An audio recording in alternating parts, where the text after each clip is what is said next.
economic imperative. Thank you. I call Jono Naylor. Thank you, Mr. Chairman, and it's a great pleasure to rise and talk on these issues in this debate, because actually this is an area that as a government we can be really proud of the progress that we're making. It's an area in our country that we can be really glad that our crime is at a 35-year low. I think as we look over the last 7 years, there's been some things that we can be happy in terms of the things that we're achieving. The better public service target of crime being down by 20% by the year 2017 is on track. We're already had a 17 to 18% decrease over that time period that we were aiming, so we're absolutely on target to reach that. And we've identified a number of ways that we can, in fact, make some improvements, some things that this government has done over the last number of years that is helping us to make some of those impacts. And we have been very much at the forefront of ensuring, for example, that we are putting victims first. For a long time in New Zealand, our justice system was very focused on criminals, as you know, to a certain degree it needs to be. We need to make sure that we are addressing criminal behaviour and the like. But we've not always done the best that we can by victims. And so this government has been absolutely committed to ensuring that we are mindful of the needs of victims. This is a government, Mr. Chair, that in 7 years that it has been in power has put through 94 pieces of legislation with regards to this across this sector, across the justice area. And in particular, I want to point out the work that's been done with the Victims of Crime Reform Bill and also the Harmful Digital Communications Bill. Ones again that I've just, as I said earlier, very much focused on delivering for victims. But there's been a number of things, and I want to highlight those things as we look at this sector, particularly when we look at the establishment of a Chief Victims Advisor to government. This is the first time this has been put in place.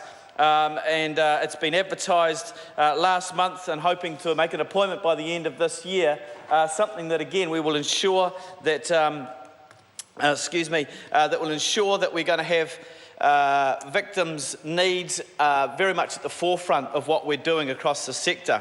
We're creating a national home safety service aiming to assist up to 400 victims of family violence a year, up to 600 children. We're improving judges' access to information to ensure that they're best informed that they can possibly be in order to, that they've got more information about perpetrators of family violence histories and that kind of thing, so they can make better decisions to keep victims safer.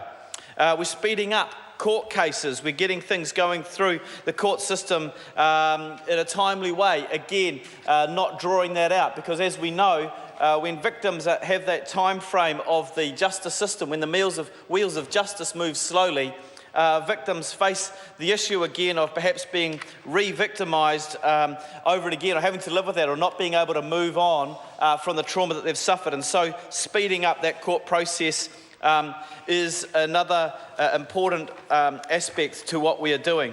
Mr. Chairman, there's a number of other things that has been introduced, and if we look at the $50 victims offender levy, which was scoffed at by a lot of people, but actually what we've seen is that this has generated more than $16 million since its introduction.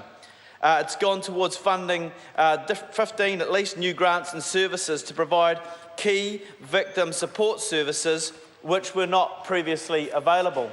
And if we look at this kind of approach to justice, it makes a whole lot of sense. Yes, perpetrators and those who've been found guilty need to be held to account. They need to be punished at different times, but we all know that retribution is a very important part to it, and restoring things, particularly for victims. And so that victims offender levy is a critical part going forward of what we're going to ensure that victims will be helped out. We're seeing an increase in the in-court victims advisors being contacted by 35,000 victims a year, and we're just seeing that sort of service increasing. We're starting to see people engage with it, and it's providing, I think, long-term benefits for the victims of crime. It was interesting, it was brought up about the police and the previous speaker. Well, Mr Chair, we have put more police on the beat. I call Kelvin Davis. Yeah. Mr Chair, I'd like to start off by talking about the police as well, and I noticed the speaker who just finished said that the National Party is putting more emphasis on victims. Let me tell you now, Mr Chair, the resolution rates for high-volume crimes such as burglary and car theft are below 10%. Now, if they're really serious about the needs of victims, the first thing the national government would do would be to address those low resolution rates. You can't tell me that any